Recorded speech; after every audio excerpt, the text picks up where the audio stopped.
Now, pag-usapan natin ang mga 7 misconceptions pagdating sa usapin ng positive parenting. Okay, number 1. Ang positive parenting daw ay puro lang kabaitan, walang disiplina. Ito kasi ang problema eh. Ang disiplina kasi, we equate discipline to physical punishment or punishment o pagpaparusa. Mali po itong ganitong mentality at pagkakaintindi. Ang positive parenting ay hindi siya kawalan ng disiplina. In fact, sa positive parenting, tinuturuan ang bata sa mga magaganda o tamang asal. Papaano? Una, pagbibigay ng guidance o gabay. Maayos na pagpapaliwanag, no? Kung siya ay nagkakamali, inaayos natin, ipinapaliwanag natin bakit mali. Okay?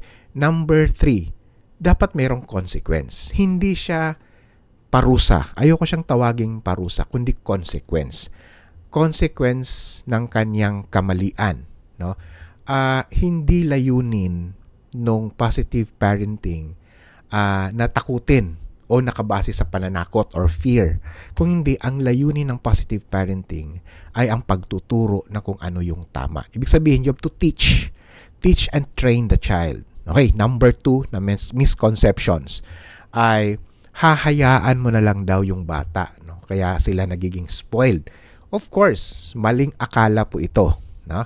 Positive parenting ay hindi siya permissive o pagpapabaya o pabaya na klase ng parenting. In fact, dapat malinaw yung inyong boundaries and rules. Ito kasi ang naging problema natin sa mga parents eh. Parents do not really establish boundaries and rules. Marami na akong nakausap, marami na mga nagtatanong yan, hindi sila talaga naglalagay ng boundaries and rules, kundi gumagamit sila ng pananakot. And parents thought, o akala nila, na yung pagbibigay ng takot ay yun na yung kanilang rules. Hindi. Rules should be clear, should be specific. Alright? At dapat ay ipinapatupad natin ito sa isang mahinahon at makataong pamamaraan. Yung hindi na naisusugal mo yung dignity ng bata. At ang bata ay dapat ang goal natin ay natututo sila kung paano magbigay ng respeto and of course self-control or disiplina mismo sa kanilang sarili. Okay, number 3, punta tayo. Sabi nila, hindi daw pwedeng magalit at hindi ka pwedeng magtaas ng boses kailanman kapag positive parenting. Of course, hindi rin ganun. No? Hindi rin ganun. Ang positive parenting ay syempre, ang strategy na yun ay ang umiiwas tayo sa pagiging emotional. Of course, natural na ikaw ay magalit, mainis. Normal yon sa isang normal na tao. Kapag hindi ka marunong magalit, I recommend pumunta ka sa espesyalista para magpatingin. Dahil ang galit, ang inis ay normal na emosyon. Ang mahalaga sa positive parenting ay kung paano mo ito nakokontrol or ihinahandle yung iyong emotions. Ipinapakita mo sa anak mo, no, kung paano ba i-manage yung iyong emotion na hindi ka nananakit, hindi ka sumisigaw habang siya ay pinapangaralan. Okay, number 4. Mas matagal daw ang pamaraan ng positive parenting. Sayang lang daw yan sa oras. Now guys, totoo naman din. Talagang mabagal. Okay? Mabagal naman talaga. Kasi nga, ang positive parenting is all about the process. Discipline, ang pagdidisiplina sa bata ay proseso. Tandaan natin guys yung 0 hanggang 17, in fact, lalagpas pa yan sa young adult, no, hanggang 19, hanggang 20, yung kanilang brain development hindi pa yan buo, kaya nagkakaroon pa yan ng mga maling desisyon sa buhay.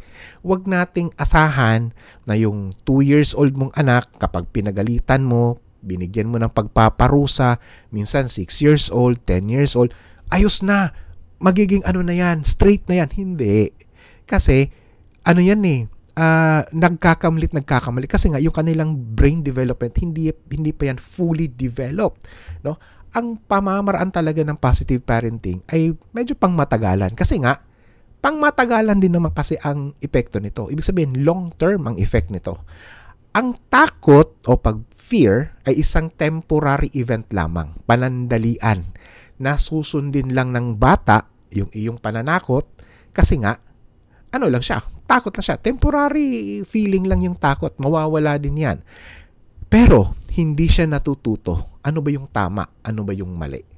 Sa positive parenting, mas lumalago or nagkakaroon ng development ang kanilang internal motivations at ang kanilang values. Yun ang pinakamahalaga. Kasi long term yun, it becomes a behavior. It becomes life sa kanila.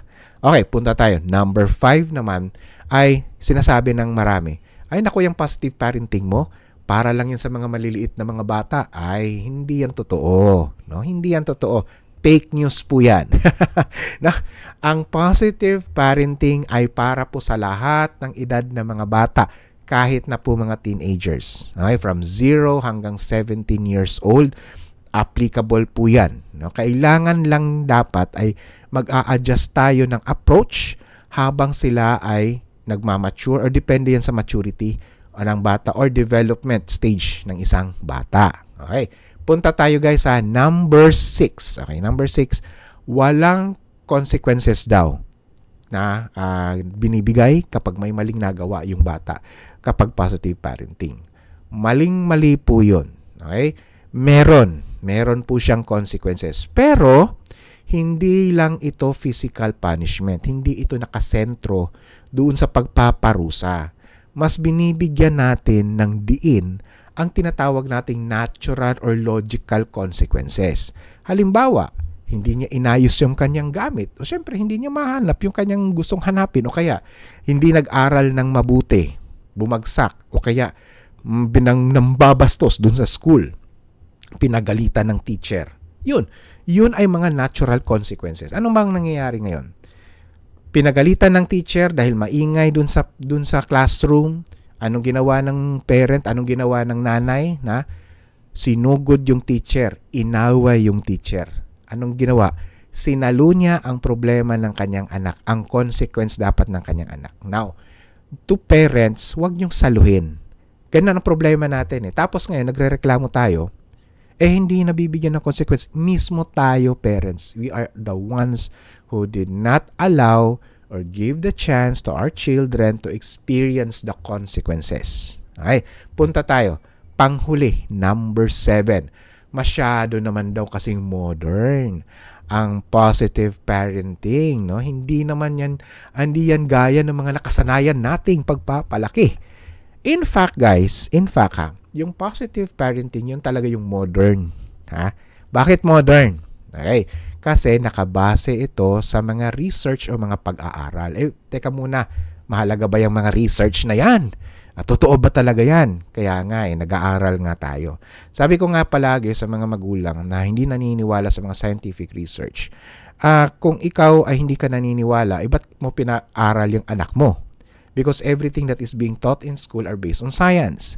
Now, mahalag kasi ngayon, mas lumalago na ang kaalaman. Marami ng mga pag-aaral. Kaya kung papaano nabubuo yung utak, papaano nabubuo yung emotions ng isang bata, guys, hindi lang ito fad. Okay? Hindi lang ito dahil nagiging uso o nakikiuso lang tayo sa mga Western countries. This is not all about the East and the West. This is all about life of our children. This is all about the development of our children. Kaya, mas ayon yung positive parenting, yung proseso niya ay naaayon siya kung papaano natututo at nagkakaroon ng progress o paglago ng isang bata sa isang healthy na pamamaraan. So, kung ikaw ay may reaksyon or opinion sa ating mga pinag-uusapan, please type in the comment section and follow us for more.